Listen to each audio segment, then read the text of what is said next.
1993 21শে জুলাই সেদিন মহাকরণের সামনে একটা ধুন্ধুমার কাণ্ড লেগেছিল। সে সময় যুব কংগ্রেসের নেত্রী মমতা বন্দ্যোপাধ্যায় গেছিলেন রাইটার্স দখল করতে। আসলে রাইটার্স দখল করাটা তার উদ্দেশ্য ছিল কিনা জানি না, তবে তিনি চেয়েছিলেন যে তদানীন্তন মুখ্যমন্ত্রী জ্যোতি বসুকে রাইটার্সে যাতে ঢুকতে না দেওয়া হয়। তিনি চেয়েছিলেন যে সেই সময় সরকার বিরোধী যে আন্দোলন চলছিল সেটাকে আরো মজবুত করতে। হ্যাঁ, প্রত্যেকটা সময় সরকারের যে নীতিগুলো নেওয়া হয় তার বিরোধিতা করার জন্য একটা বিরোধী দল থাকেই, তা সে আজকের যুগেই হোক কি 1947 সালেও হোক। তো সে সময় কিছু ঘটনা ঘটেছিল যার জন্যই 13 জন সেই সময় যুব কংগ্রেসের কর্মীরা মারা গেছিলেন, আর সেই থেকেই শুরু হয় শহীদ দিবস পালন। এর অনেক হিস্ট্রি আছে, কি কি ঘটেছিল তা শোনা যাবে সেই সময়ের আরেকজন কর্মী সোনালী গুহর মুখ থেকে।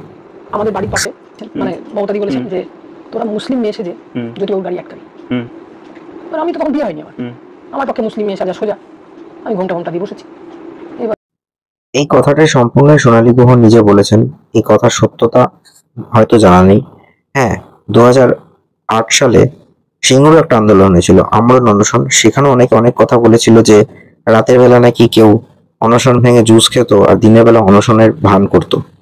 তো মোটার উপর যা বুঝলাম সিচুয়েশনটা হচ্ছে এরকম বহুভাবেই আন্দোলনের নাম করে অনেক কিছু সাজিয়ে চক্রান্ত করে একটা আন্দোলনের পরিস্থিতি তৈরি করা হতো, আর তারপর সেখান থেকে সিচুয়েশনটাকে নিজেদের দিকে টানার চেষ্টাই বরাবরই একজন করে এসেছে। 1993 সালে না ছিল সোশ্যাল মিডিয়া, না ছিল তো সক্রিয় নিউজ মিডিয়া, মানে ওই হয় না এখনকার দিনে যে সমস্ত খবরের চ্যানেলগুলো লাইভ কভারেজ করে। যদিও এখনকার খবরের চ্যানেলগুলো তো সবসময় সবটা সত্যিটা তুলে ধরা হয় না, অনেক কিছুই আড়াল করা হয়। আমি এখনকার নিউজ মিডিয়াকে খুব একটা বিশ্বাসের চোখে দেখিও না, কিন্তু 1993 সালে যে ঘটনাটা ঘটেছিল তার ঠিক 1 বছর আগে, অর্থাৎ 1991 সালে মনমোহন সিং কংগ্রেসে একটা রেভলিউশনারি ইনিশিয়েটিভ নিয়েছিল যে বিদেশি বিনিয়োগ, তাতে শিল্পের দরজা খুলবে এবং অনেক বিনিয়োগ হলে চাকরি হবে।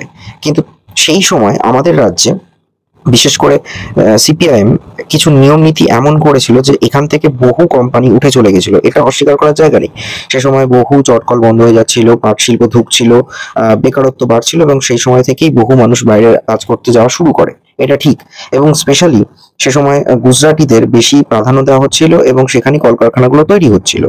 তো পশ্চিমবঙ্গে কংগ্রেস এর যে যারা ছিল তারা বিরোধী আসনে ছিল, কেন সেন্ট্রালে তখন কংগ্রেস থাকলো, এই রাজ্যে তখন তারা বিরোধী এবং তারা বিরোধিতা করছিল সিপিএম এর এগেনস্টে, অর্থাৎ রুলিং পার্টির এগেনস্টে, এবং জ্যোতি বসু ছিল সে সময়ের মুখ্যমন্ত্রী। তো মমতা ব্যানার্জি সে সময় পথে নেমে বিরোধিতা করছিল যে বেকারত্ব এত বাড়ছে কেন, এবং সেই সময় সেই দিন থেকে 1 সপ্তাহ আগে ঠিক করেছিল যে রাজভবনের সামনে তারা সমাবেশ করবে, কিন্তু রাজ্যপালের শরীর খারাপ ছিল।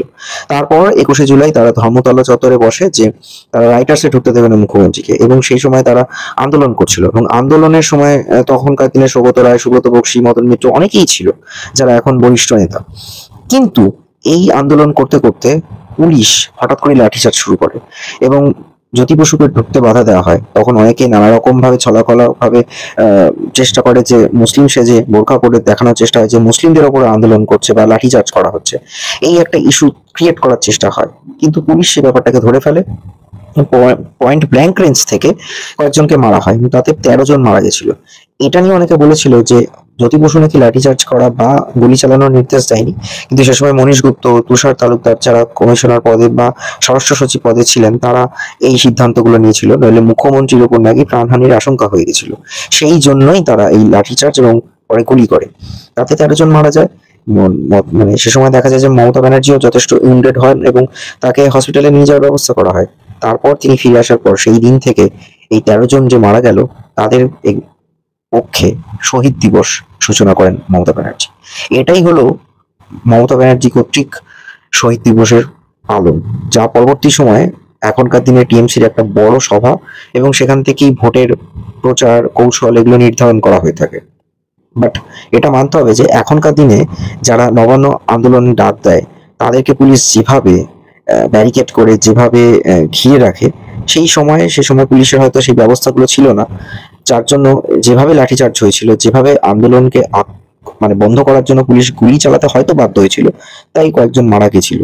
কোন রকম কন্ট্রোভার্সিয়াল স্টেটমেন্টে আমি যাচ্ছি না, তবে শুভেন্দু অধিকারী বর্তমান সময় বলেছিলেন যে বুদ্ধদেব ভট্টাচার্য জ্যোতি বসুর মতো হতে পারেননি, তাই তিনি সিঙ্গুর আন্দোলনটাকে কন্ট্রোল করতে পারেননি। জ্যোতিবাবু থাকলে সিঙ্গুর আন্দোলন কবেই তিনি বন্ধ করে দিতেন। আর এটাও মানতে হবে যে বর্তমান সময় আরজি করার পর অনেকেই নবান্ন অভিযান করে ঠিকই, কিন্তু পুলিশ যেভাবে ব্যারিকেড দিয়ে বড় বড় কামান দেখে তাদেরকে আটকে দেয়, সেটা হয়তো সেই সময় পুলিশের অতটা ইনফ্রাস্ট্রাকচার ছিল না যে কিভাবে বিরোধীদের আটকাতে হয়, বা অনেক দূর থেকেই তাদেরকে নবান্ন বা মহাকরণে যেতে আটকে দেওয়া হতো, যেটা এখনকার সময় হয়। আর এখন যেটা হয়, শহীদ দিবসে দেখি দূর দূরান্ত থেকে অনেকে মিছিল করে আসেন, ব্ল্যাকআউট হাতে রাস্তায় রাস্তায় পদযাত্রা করতে করতে আসে এবং ডিম ভাত খেয়ে যায়। কখনো কখনো দেখি মঞ্চে পাগলু ডান্সও হয়। তাই হয়তো অনেকেই জানেন না যে শহীদ দিবসের ব্যাকগ্রাউন্ডটা কি ছিল, 13 জন কিভাবে মারা গেছিল, আর তাদের স্মরণে যে এত বড় একটা সভা করে প্রত্যেক বছর, আর যেখানে প্রচার কৌশল হয় শুধুমাত্র ভোটের রাজনীতি। Stay tune on Bong stories.